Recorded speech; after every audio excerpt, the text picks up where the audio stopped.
Avez-vous déjà remarqué que votre corps parle parfois avant votre esprit?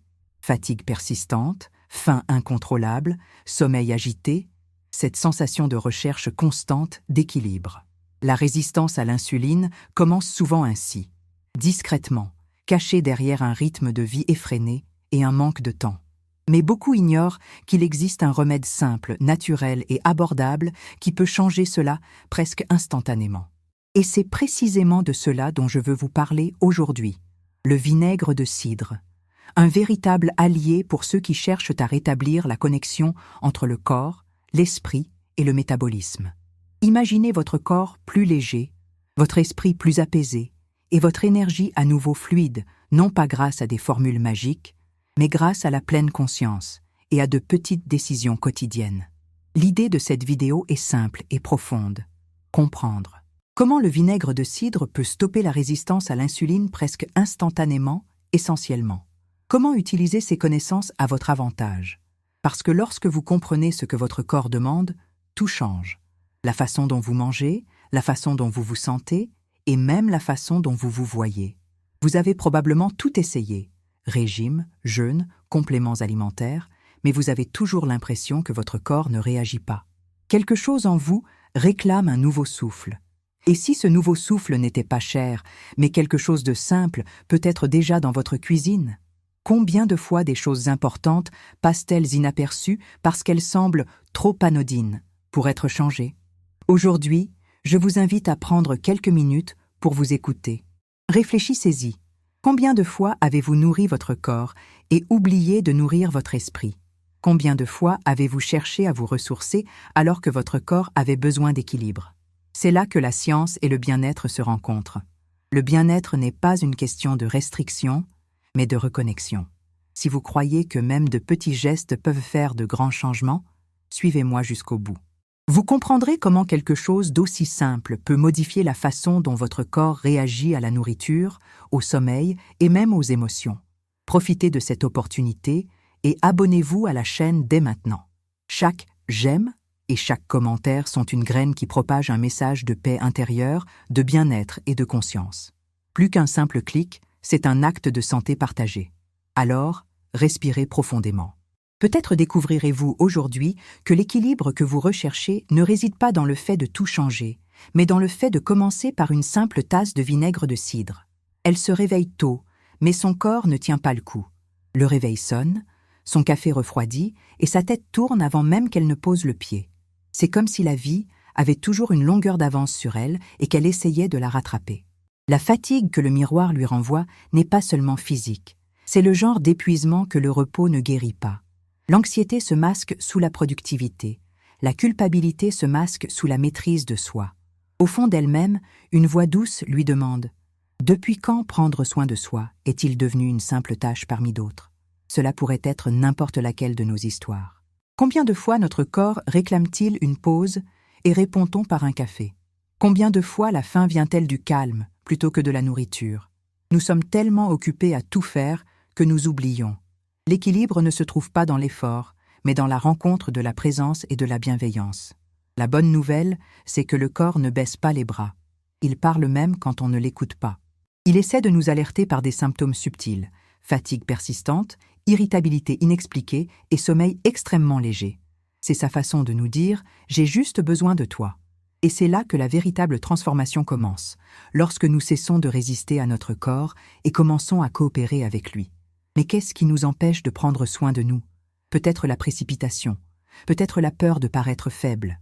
Ou peut-être nous sommes-nous habitués à considérer le soin de soi comme un luxe, alors qu'en réalité, c'est un moyen de survie. On apprend à valoriser l'action, mais on oublie le ressenti. Et le corps ressent constamment. Il emmagasine tout. Le stress, l'anxiété, les promesses non tenues, jusqu'au jour où il réclame son audition. Aujourd'hui, je veux vous inviter à quelque chose de simple, si simple que cela semble sans importance, mais c'est là que tout commence. Avant de manger votre premier repas, prenez 1 minute pour respirer, un moment de présence, de pause et de connexion. Fermez les yeux, respirez profondément et demandez à votre corps « Que veux-tu de moi aujourd'hui ?» Il demande peut-être du mouvement, peut-être du repos, peut-être un verre d'eau, mais surtout, écoutez. Parce qu'à cet instant précis, entre deux respirations, vous rentrez chez vous. Vous retrouvez votre corps. Vous revenez au présent. Et vous découvrez que prendre soin de soi n'est pas quelque chose à reporter, mais plutôt un choix à faire dans l'instant présent. Et surtout, vous pouvez commencer aujourd'hui. Il y a des jours où l'esprit s'éveille avant le corps, se plaignant silencieusement. La tête nous tourne sous 1000 pensées, tâches et soucis. La poitrine se serre et l'estomac se noue. On a l'impression de vivre avec l'accélérateur fermement enfoncé. Même à l'arrêt, quelque chose en nous continue de s'emballer. Ce rythme constant, cette ruée cachée, épuise progressivement notre énergie, nous faisant confondre productivité et bien-être.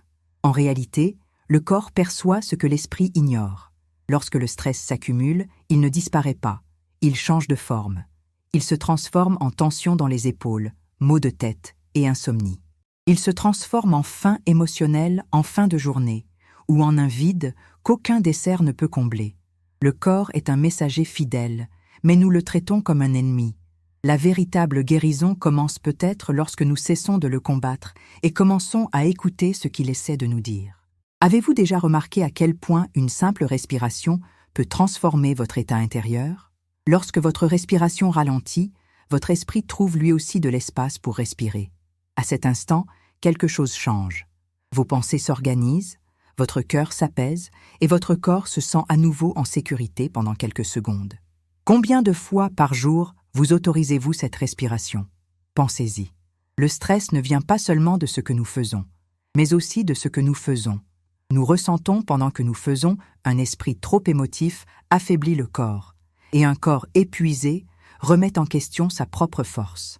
C'est un cercle vicieux, alimenté par l'aliénation. Mais il existe un moyen de revenir en arrière, et il commence dès l'instant où vous vous observez sans précipitation ni pression. Et si vous commenciez maintenant? Fermez les yeux, respirez lentement et sentez l'air circuler. Cela vous rappellera que la vie existe toujours, même dans les jours les plus difficiles. Partagez avec moi dans les commentaires, qu'est-ce que votre corps essaie de vous dire ces derniers temps? Est-il fatigué? A-t-il soif de repos? Est-ce l'envie de faire une pause? Parfois, mettre des mots sur ce que vous ressentez est le premier pas vers la guérison. À chaque pause consciente, vous envoyez à votre corps le message « Je suis là ». Et ce « ici » est l'équilibre entre ce que vous ressentez et ce que vous vous autorisez à ressentir. En fin de compte, prendre soin de soi ne consiste pas à fuir la douleur, mais plutôt à l'écouter jusqu'à ce qu'elle se transforme en paix. Elle était assise dans sa voiture, coincée dans les embouteillages, quand soudain, elle réalisa qu'elle n'entendait plus rien, ni les klaxons, ni la musique, ni ses pensées. Son corps avait l'impression d'avoir appuyé sur le bouton pause, mais son esprit continuait à s'agiter fiévreusement. Ses mains tremblaient légèrement sur le volant et son cœur battait fort sans raison apparente. De l'extérieur, tout semblait sous contrôle. Mais intérieurement, quelque chose criait à l'aide. Et c'est alors qu'elle comprit. Le corps parle quand l'âme se tait. Vous connaissez sans doute cette sensation. Quand tout se met en pilotage automatique, on se réveille fatigué, même après avoir dormi. On sourit malgré un vide intérieur.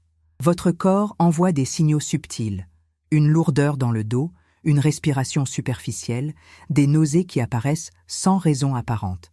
Ce sont des moyens simples d'attirer votre attention, comme pour dire « Regarde-moi, je suis toujours là ». Il est étrange que le cœur, bien qu'il ne soit qu'un muscle, soit affecté par les émotions avant même qu'on s'en rende compte. Il s'accélère avec la peur, ralentit avec l'attachement, et en l'absence d'amour-propre, il devient irritable, comme déphasé. La science appelle cela la cohérence cardiaque. Je préfère parler d'harmonie avec la vie. Car au fond, lorsque le cœur et l'âme sont en harmonie, l'âme trouve la paix. Mais le plus beau, c'est que le corps ne garde pas rancune. Il attend. Il attend le moment où vous vous souviendrez de lui, où vous toucherez votre peau doucement, où vous choisirez de manger avec présence, où vous respirerez consciemment. Il ne recherche pas la perfection, il recherche le partenariat. Il veut être entendu avant de crier. Avez-vous déjà remarqué à quel point un câlin change votre rythme cardiaque? Comment un long bain relaxant apaise même vos pensées? Parfois, la guérison se manifeste par la simplicité.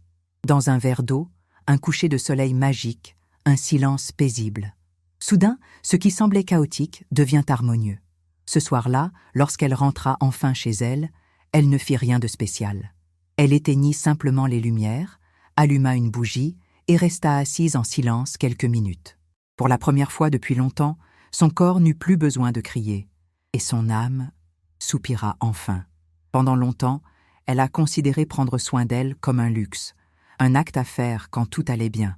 Mais en vérité, ce moment n'est jamais venu.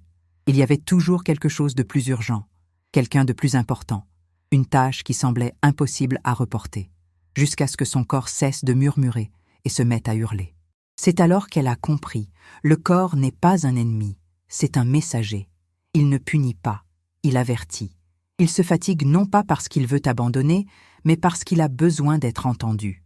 Combien de fois vous êtes-vous reproché de ne pas être capable de faire face ? Combien de fois avez-vous confondu force et endurance, comme si l'endurance signifiait être bien ? L'automutilation porte un fardeau caché, mais réel. Il se cache dans la sensation d'oppression dans l'estomac, la lourdeur dans la poitrine et l'insomnie. Pire encore, on nous a appris à appeler cela une « vie normale ». Mais ce n'est pas le cas. Vivre épuisé n'est pas naturel. Vivre dans la précipitation, rempli de culpabilité et de peur, n'est pas synonyme de réussite. La guérison commence lorsque nous cessons de nous punir pour nos émotions. Lorsque nous comprenons que la vulnérabilité est aussi une force, car seuls ceux qui ressentent profondément peuvent changer. L'équilibre ne vient pas du contrôle, mais de l'abandon. Du choix conscient d'être bienveillant envers soi-même, même les jours où cela semble impossible. La leçon la plus importante est peut-être la suivante. Il ne s'agit pas de tout changer, mais de commencer à s'écouter soi-même. Un pas à la fois, un geste de présence chaque jour. Prendre soin de soi n'est pas une fin, mais un retour. Revenir à soi, c'est comme rentrer chez soi après une longue absence. Aujourd'hui, je voudrais vous inviter. À la fin de la journée, avant de vous coucher, éteignez la lumière et posez la main sur votre poitrine. Ressentez le rythme de votre cœur. Il n'exige rien et ne vous juge pas, mais continue de battre, fidèle à vous, même lorsque vous l'oubliez. Dans ce rythme silencieux, un rappel se fait entendre. Vous êtes toujours là, et il est encore temps. Il est temps de prendre un nouveau départ, de respirer différemment, de choisir la légèreté sans craindre de vous débarrasser de la lourdeur. Parce que la première étape pour guérir le corps est de pardonner au cœur. Et la première étape pour trouver l'équilibre est simplement de se laisser aller. Vous savez, la vie a une étrange façon de nous enseigner. Parfois le corps parle, parfois le cœur hurle, et le plus souvent, on apprend qu'en s'arrêtant. Pendant longtemps, j'ai moi aussi pensé que prendre soin de soi était égoïste. Ce confort était synonyme de faiblesse. Ce sentiment d'excès était un défaut. Mais un jour, mon corps ne m'a pas demandé la permission. Il s'est simplement arrêté. Et dans ce silence, j'ai compris. La santé n'est pas seulement ce qu'un scanner montre, c'est ce que l'âme ressent au final. Je me souviens de la première fois où je me suis autorisée à respirer. J'ai éteint mon téléphone, je me suis assise par terre dans le salon et j'ai pleuré. J'ai pleuré pour tout ce que je gardais en moi, pour avoir l'air forte, pour toutes les fois où j'avais ignoré ce que mon corps essayait de me dire. C'était simple et libérateur. Parce qu'à ce moment-là, j'ai compris que prendre soin de soi commence par s'écouter, sans précipitation, sans culpabilité, sans chercher la perfection. Quand on apprend à s'écouter, quelque chose change. Le corps obéit, l'esprit trouve le repos et le cœur se sent enfin apaisé. Ce n'est pas un miracle, c'est une présence réelle. C'est la somme de petits choix répétés quotidiennement qui vous ramènent à votre véritable moi.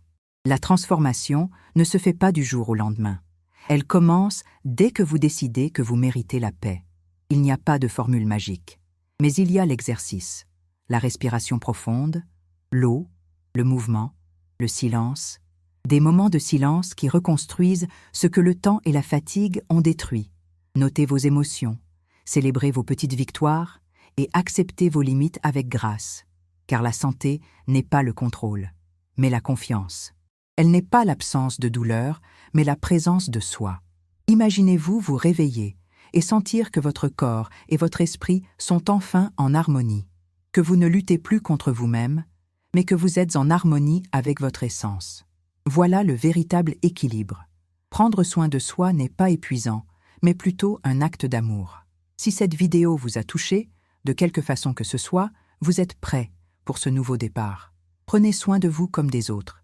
Et si vous souhaitez poursuivre ce chemin avec moi, abonnez-vous à la chaîne, aimez les vidéos et partagez dans les commentaires vos actions pour préserver votre santé mentale, même étape par étape. Après tout, parfois, ce qui commence comme une histoire se transforme en une série de soins.